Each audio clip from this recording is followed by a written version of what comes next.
Hi, this is Ruble from Tech Review. Today I am going to show you how to fix Lvrs64.Sys blue screen error in Windows 11 and 10. To fix this problem, click on the Start menu.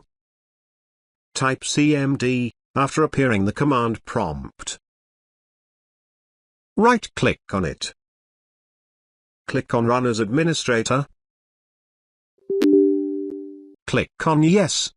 After opening the command prompt, copy and paste this command into the command prompt.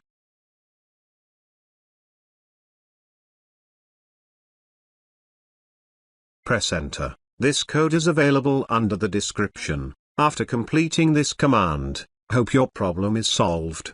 Thanks for watching this video. Hope you like this. Please do subscribe to my channel. Also give a like please. Take care.